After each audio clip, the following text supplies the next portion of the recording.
আসসালামু আলাইকুম রহমতুল্লাহ। সেই তো ডোনাল্ড ট্রাম্প, তুমি ভারতের কাছে আসলে 180 ডিগ্রি ঘুরে গেলে। সেই তো তুমি সৌরজগতের সেই সংগঠন থেকে ভারতের বের হয়ে গেলে। এখন আবার ভারতে এসে বলছো, তোমার সার্জিও গোর এসে বলছে যে তারাই আমাদের অন্যতম পার্টনার, তারা ছাড়া আমরা অন্য কোনো পার্টনারের কথা ভাবছি না। তার মানেটা কি দাঁড়াইলো? সেই তো জল খাইলা গাধাই, কিন্তু ঘুলাই গুলাই খাইলা। বিষয়টা এরকম হলো না? আমেরিকা ভারতকে সরাসরি আমেরিকার তৈরি দুটি সংগঠনে যোগদান করার আহ্বান জানান। একটি সংগঠন প্যাক্স সিলিকা, অন্যটি হলো G7 critical minerals alliance.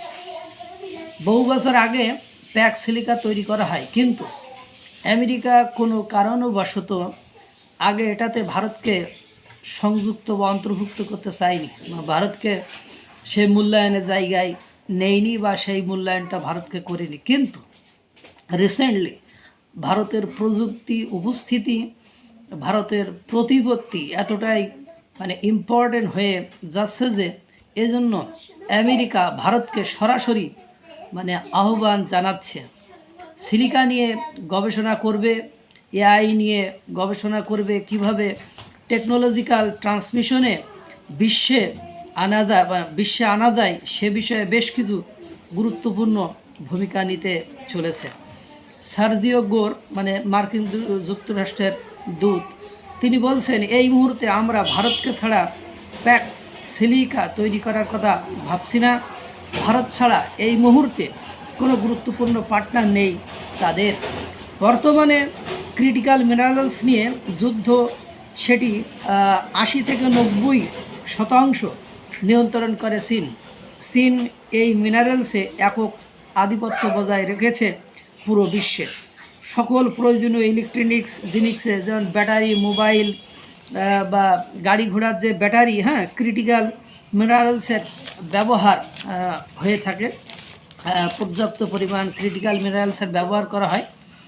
Pakistan, আপনারা জানেন কিছুদিন আগে পাকিস্তানের আসিম মুনির এই যে ব্রিটস্কেপে করে ছবি টবি নিয়ে, মিনারেলস নিয়ে হাজির হয়েছিল। কাদের কাছে মনে আছে? ডোনাল্ড ট্রাম্পের কাছে হাজির হয়েছিল। তখন ডোনাল্ড ট্রাম্প নরেন্দ্র মোদীকে বিভিন্নভাবে অপমান অপদস্থ করার পাইছি তো এই তো মিনারেলস। অথচ এই অ্যালায়েন্সে ভারতকে চাই আমেরিকা। এই বিষয়টা আপনারা বুঝতে পেরেছেন যে ক্রিটিক্যাল মিনারেলসে এখন দেখছে যে ও পাকিস্তানকে দিয়ে হবে না, আপনার পাকিস্তানের দিয়ে কোনো লাভ নেই। এবং চীন যে একক আধিপত্য বিরাজ করে, চীন সেটার ক্ষেত্রে একমাত্র বাধা বা সেটার ক্ষেত্রে একমাত্র হেড হিসাবে যেটা দেখা যায় সেটা হলো যে ভারতই তাদেরকে চতুর্দিক থেকে একেবারে নিয়ন্ত্রণ করে রেখেছে। ইচ্ছা করলেই চীন যা কিছু তা করতে পারে না, ইচ্ছা করলেই সেটা হলো তাদের একমাত্র বাধা বা একমাত্র ব্যারিয়ার, সেটা হলো কি ভারত। আপনারা জানেন যে ডোনাল্ড ট্রাম্প পাকিস্তানের ফান্দে পড়িয়া বকা কান্দের বিষয়টা এরকম হয়েছিল। তাদের কথা শুনে, তাদের দ্বারা প্রলুব্ধ হয়ে আপনার বিভিন্ন পলিসি মেইনটেইন করেছিল। অর্থাৎ তারা ভারতের সাথে দিন দিন সম্পর্ক খারাপ করেছিল। এবং আপনারা জানেন যে নরেন্দ্র মোদীকে নিয়ে বিভিন্ন সময় উদ্ভট মন্তব্যও ডোনাল্ড ট্রাম্প বিভিন্ন স্থানে করেছেন। তিনি বলেছেন যে ওকে আমি ক্ষমতায় নিয়ে এসেছি, আমি না হলে হতো না। তারপরে ও ভালো বন্ধু কিন্তু বদমাইশ। তারপরে বিভিন্ন মঞ্চে নরেন্দ্র মোদী যায়নি, ডোনাল্ড ট্রাম্পের মুখোমুখি হয়নি।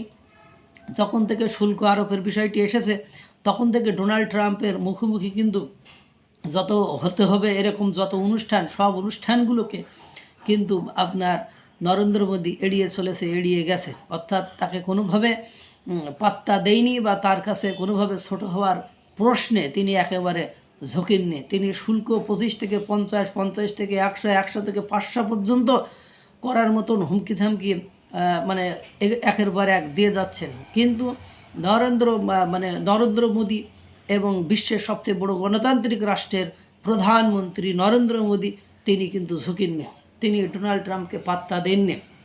এরপরে আপনারা জানেন বিভিন্ন আন্তর্জাতিক সংগঠন থেকে ডোনাল্ড ট্রাম্প বের হয়ে গিয়েছে। সেখানে ভারতের একটি সংগঠন ছিল সৌর চুল্লি নাকি সৌর মানে সেটা থেকেও বের হয়ে গিয়েছে। এরপরে এখন এসে মানে মার্কিন যুক্তরাষ্ট্রের দূত সার্জিও গোর সে বলছে যে ভারতকে আমরা এই দুটা সংগঠনে আহ্বান জানাচ্ছি, এই দুটা সংগঠনে তাদের খুবই দরকার।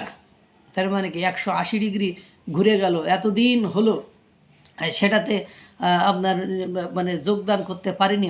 এবং আর আপনারা জানেন যদি ভারত কোনো কারণে একেবারে চীনের সাথে পুরোপুরি সম্পৃক্ত হয়ে যায়, তাহলে কিন্তু মার্কিন যুক্তরাষ্ট্রের অর্থাৎ ডোনাল্ড ট্রাম্পের পুরো বিশ্বে যে দাদাগিরি বা বসগিরি সেটা কিন্তু অনেকটাই একেবারে ছুটে যাবে। এটা ছুটে দেওয়ার উপক্রম হবে, কারণ রাশিয়া এবং চীন মিলে মানে সেই আধিপত্য দেখাচ্ছে। যেমন ইরানের বিষয়টা আপনারা দেখেন, ইরানে এত ঘটনা ঘটলো, ডোনাল্ড ট্রাম্প কিন্তু একাধারে বলে গেছে আমি হামলা করবো, এ করবো, তা করবো, ইসরায়েলকে সাথে নিয়ে।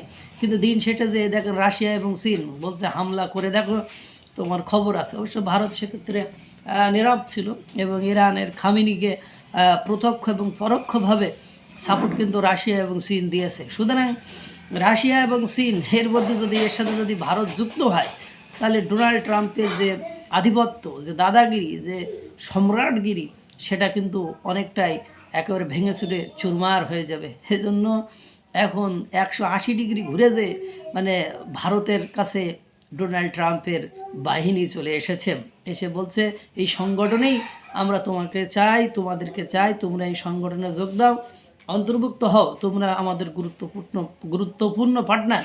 তোমাদের ছাড়া এই কাজ খুবই গুরুত্বপূর্ণ হবে বলে মনে হয় না।